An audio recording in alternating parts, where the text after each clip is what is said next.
Hey, everybody. This is Matt. And this is Greg, and this is Record Mashup. Thanks for tuning in to our seventh episode.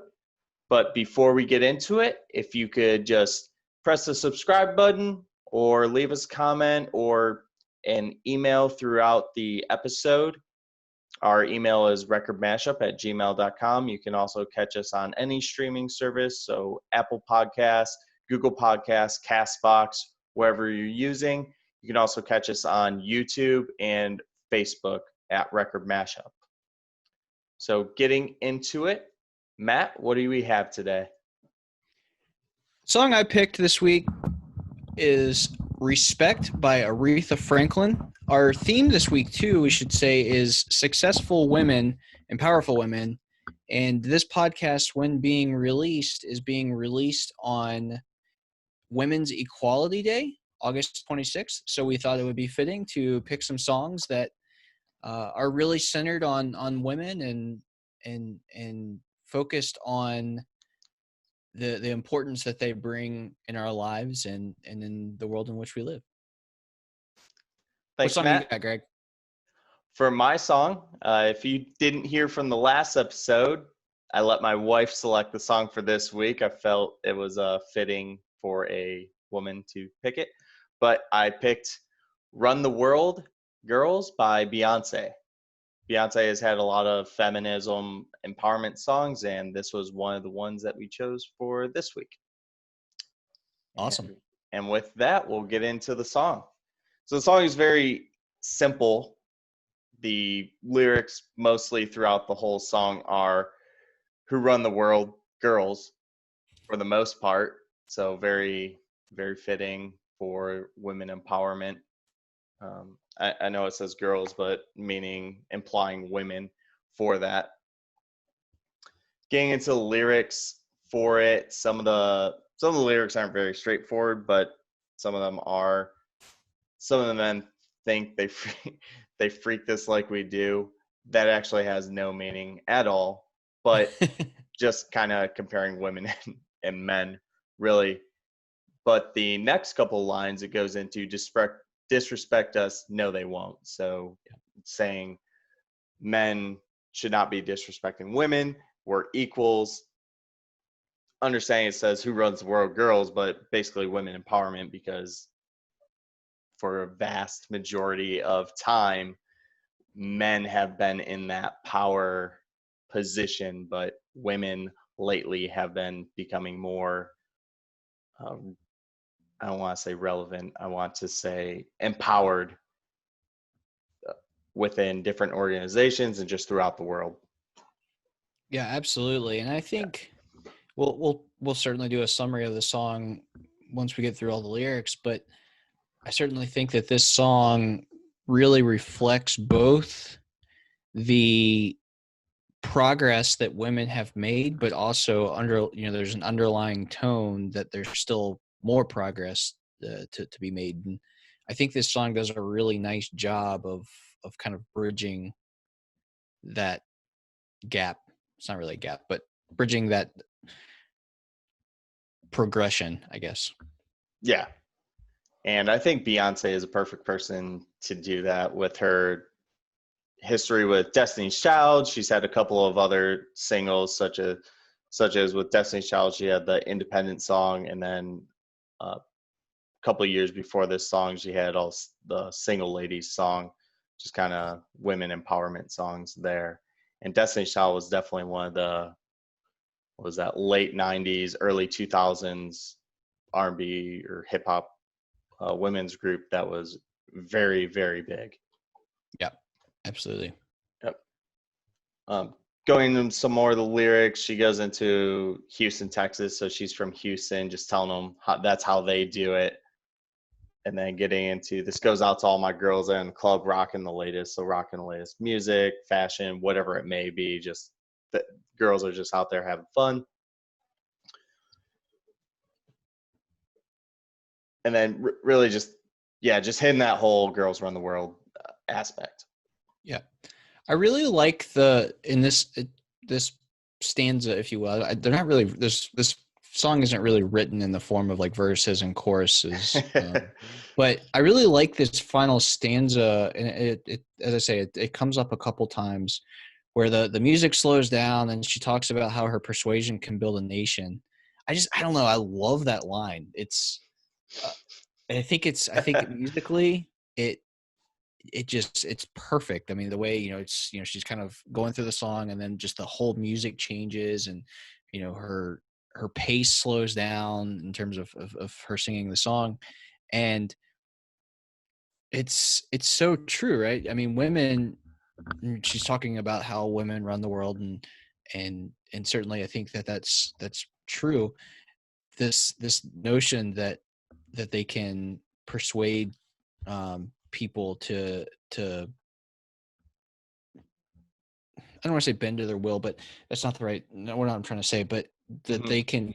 um they can get what they need to in order to make it in life, I guess is what I'm trying to say.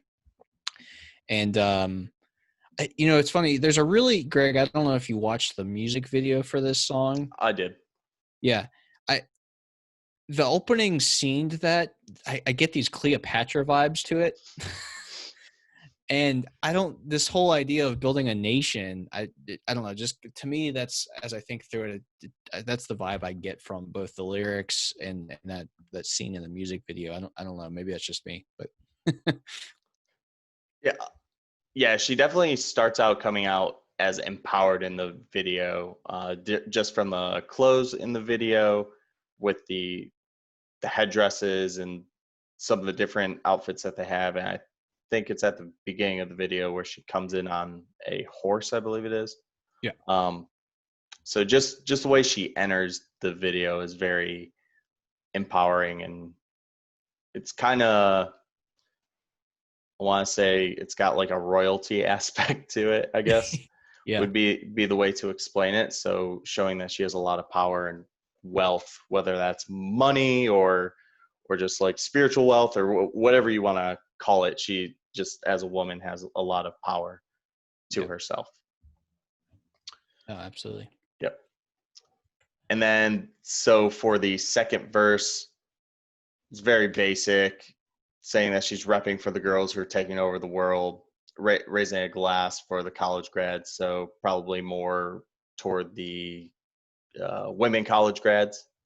It's not very specific, but based on the theme of the song, that's how I take it.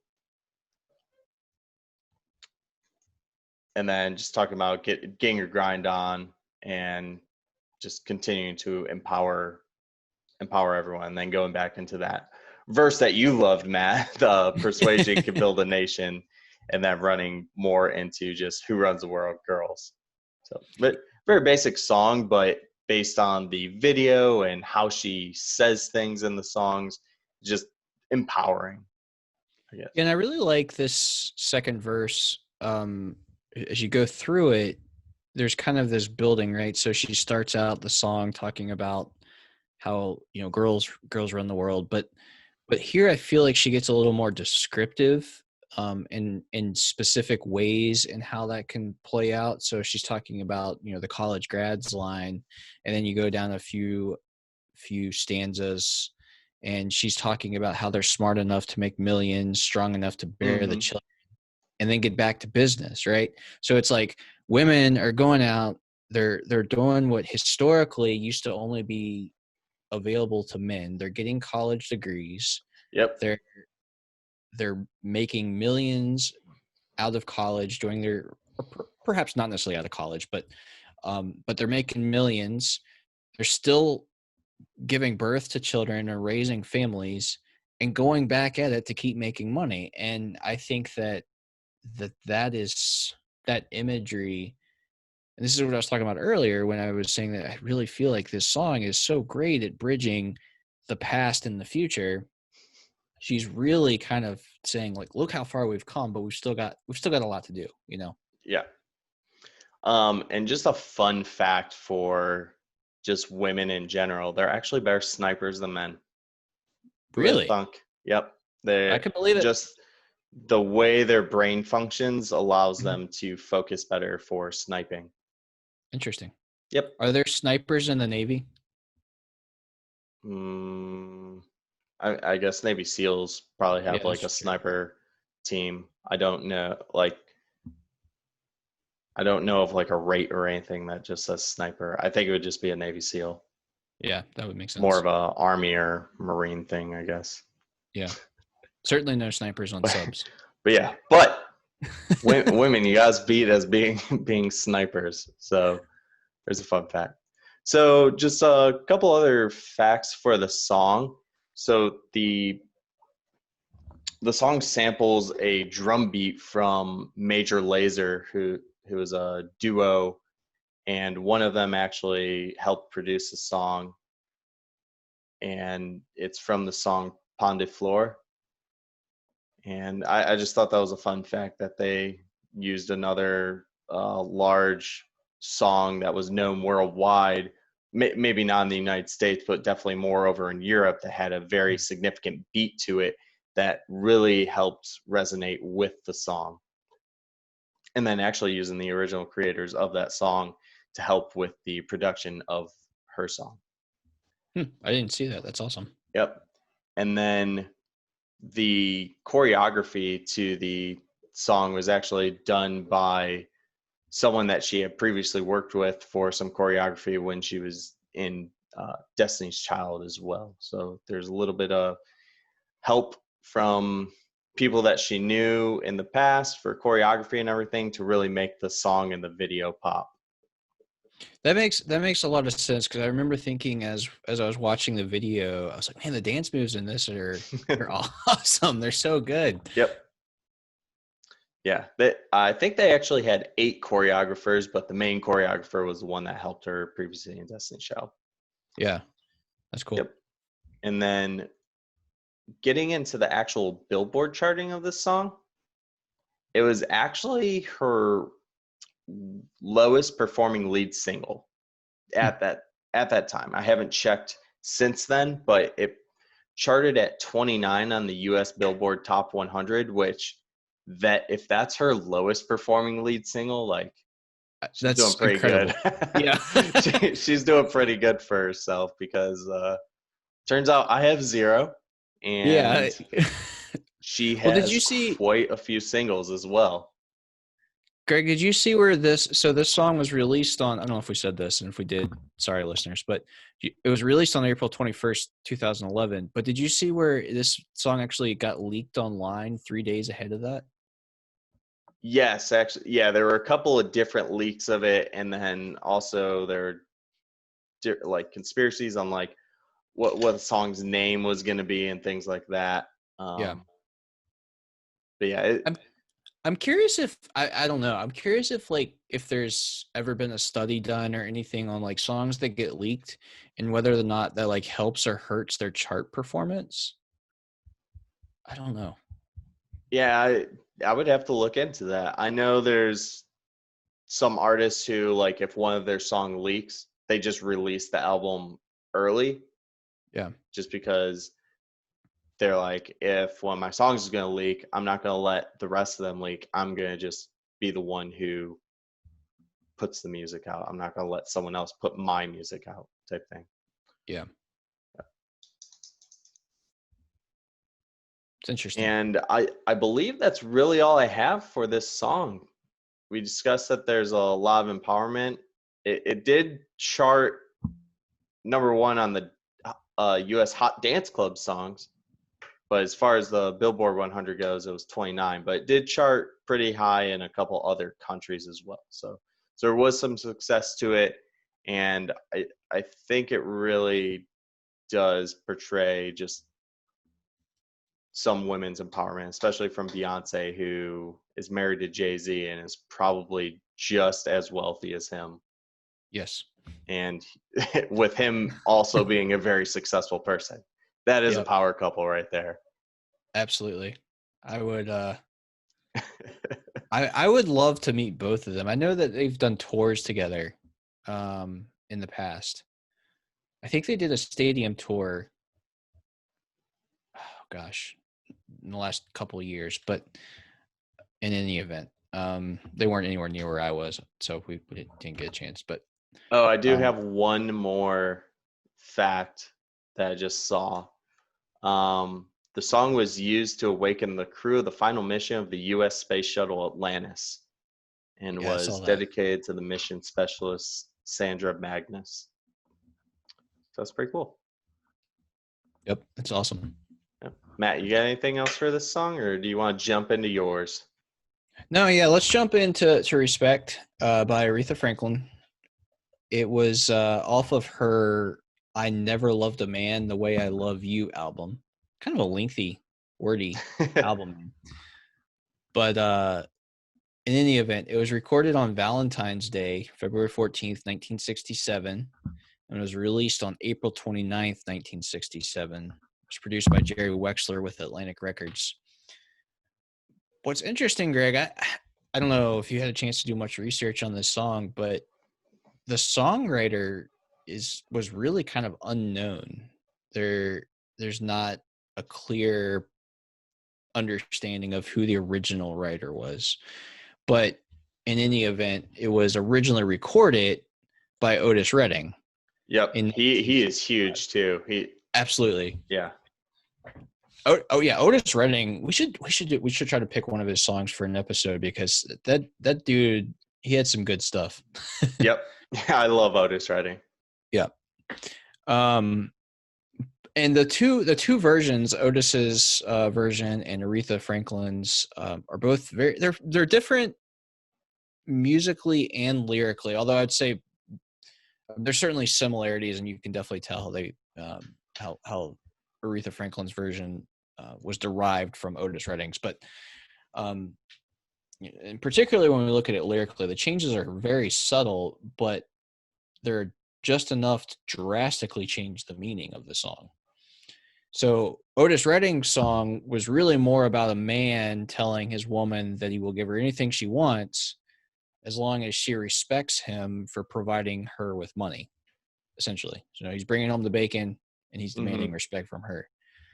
So anyone that's heard Aretha Franklin's version of the song knows that her version flips that whole premise on its head and presents a confident woman who knows she already has everything she needs and is demanding respect from her man. And just from the lyrics, you can see that. But the way she sings it too, oh my God, I love Aretha Franklin. Yeah, the way she sings it, you can definitely just feel it from her too. She's got a lot of soul. Oh, absolutely. Well, she's the queen of soul. You can't top her. She's the queen. But what's crazy, Greg, supposedly that she kind of wrote the song and reworked the lyrics with her sisters, Irma and Carolyn. Supposedly they did it like on the way to the recording studio, or at least worked out certain components to the song, which I think is pretty interesting. But let's jump into the lyrics. I love this song. I've always loved this song. So the first verse, she's talking about how she has what she needs. She just wants respect when her man comes home. And I guess that's really all there is to the first verse. But then we go into the second verse, and she's saying how she's not going to cheat on him. She doesn't want anyone else. She just wants respect. That's all she's saying. She says, just respect me. Yep. And then we go into the third verse, and she's talking about how she's got money, and all she wants in return is her propers. Now, I have to admit, Greg, I had never heard this term before, propers. I've always thought the song, frankly, and supposedly other people did too, thought she was talking about profits because she says, right before that, I'm going to give you all my money. So I always thought the line was profits. But anyway, it's propers. And apparently this was Detroit. I looked this up. It was street slang in Detroit for essentially meaning mutual respect. And if you think about it today, the common or more modern way of saying that would be to give someone props. Yes. So anyway, maybe I'm just crazy. Give me my proper respect. Yeah. Maybe I'm just ignorant and oblivious to these things. But anyway, I thought that was kind of an interesting. I wouldn't say you're ignorant or oblivious to it. I mean, that's why we're doing this, right? So we can just like learn some more culture, like uh, learn about different music, different songs, kind of really analyze them, really get in the nitty gritty details, and hopefully our listeners can learn something from it too. Or if they all know about this, well, hey, we're late to the game. Yes.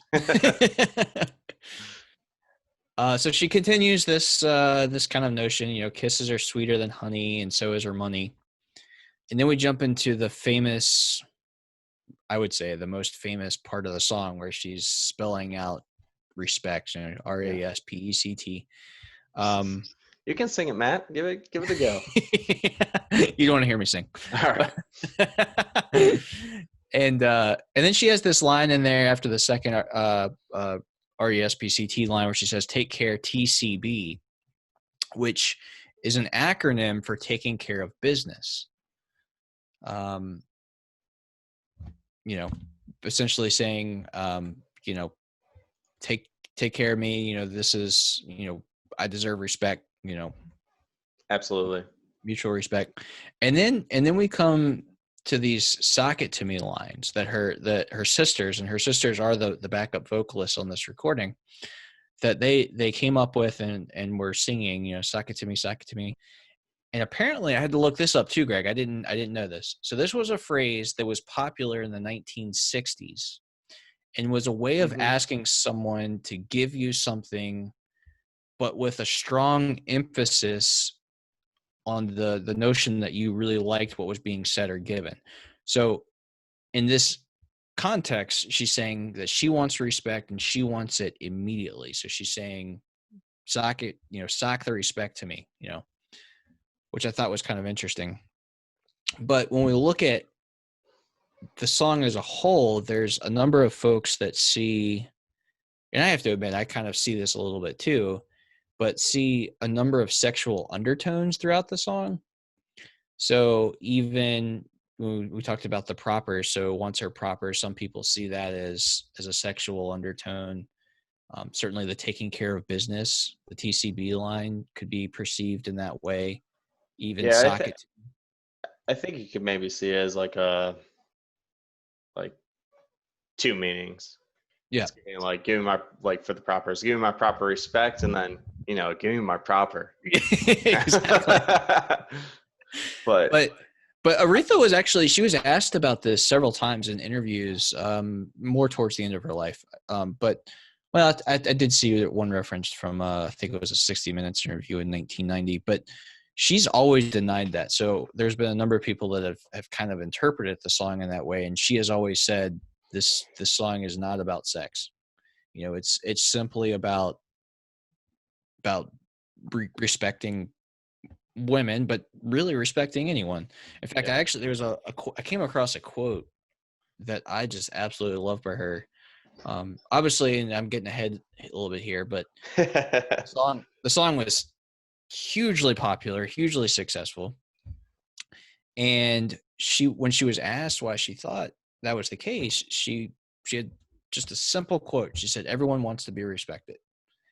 And I think that that's so true, and why this song speaks to so many people, particularly women, is that I think anybody can relate to it. Yeah, it's a song about, a wife and her husband, but everybody wants to be respected. It's so true, right? Anybody can see themselves in that position.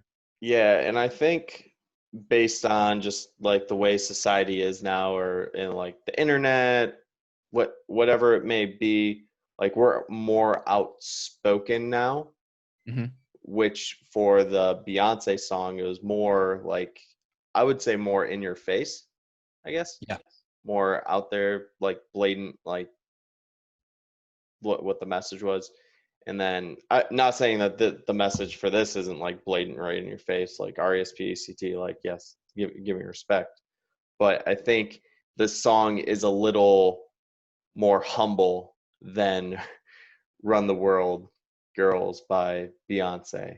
And I think it's just the difference in time is in the way that they're trying to say that like their empowerment for themselves was also different. Just the difference in times. Like they're a little bit more humble and soft spoken back then, and now it's e- everything's got to be upbeat for people nowadays. Yeah, I think that's true. I think they're songs of their times, Yes. and when we're talking 1967, I believe it was. Well, I guess the song was actually written and originally released in 65.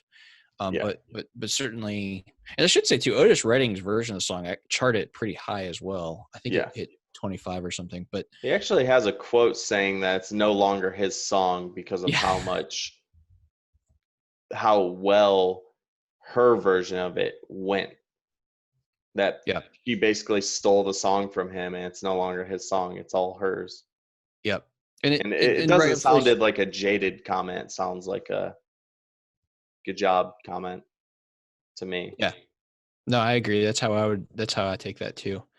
And but yeah. So the point I was trying to make, though, I mean, this was a song that we're talking mid '60s, right in the height of the civil rights movement, and Beyonce's song is 2011, I believe it was. Yes. Um, and I think in many ways, Greg, I think you could make the argument that Aretha Franklin's song helped pave the way and give momentum to everything that happened in our nation's history and in the world's history to allow Beyonce to write the song that she wrote. I would agree with that. I think that from like the 50s, 60s, with all the Motown music that was coming out, like the Supremes or Aretha Franklin and people like them, that they did have a lot of power to to to voice their opinion or voice how they felt, and that definitely did pave the way for future artists such as Beyonce or any other musical women today. Yeah, yeah, absolutely. I mean, I think there's certainly other artists in other genres, and a number of artists in the 60s and so forth that were really women artists that were pushing and trying to push the narrative and so forth. Dolly Parton comes to mind, for example, in country music. Yep. I think she really kind of filled that same role in a different genre. But And she's done a lot outside of music too. So yeah, Dolly Parton's done a lot. absolutely. I almost picked a Dolly Parton song for this episode, but um and I think these two songs really go really well together. I think they're paired really well because I do think that one leads to another and vice versa.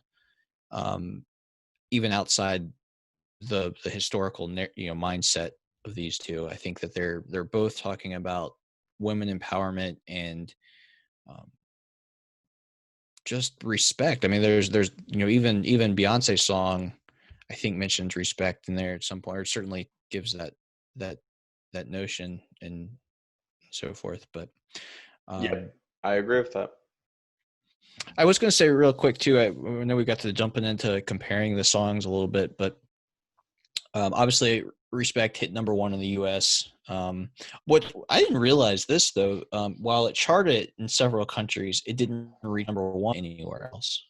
It was kind of interesting. I I think it was a little bit more difficult back then.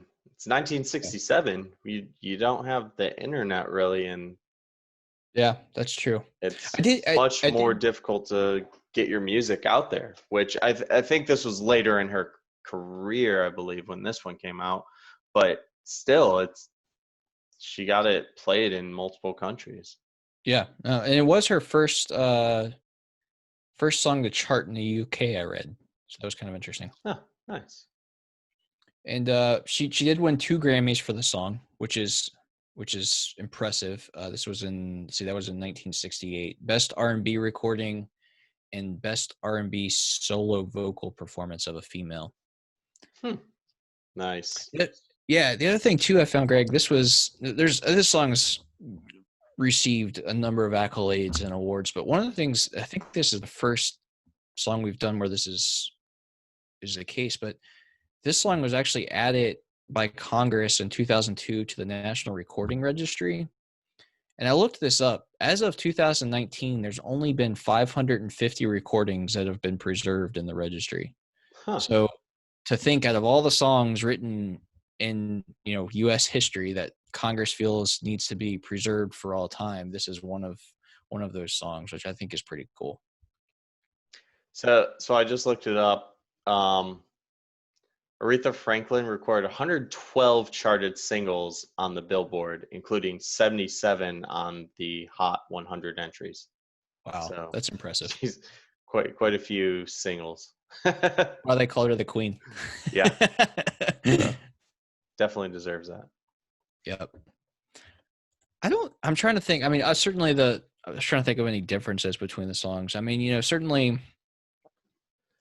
their time frame is different and genres of music are different, but I feel like these songs just have way more in common than they don't. Yeah.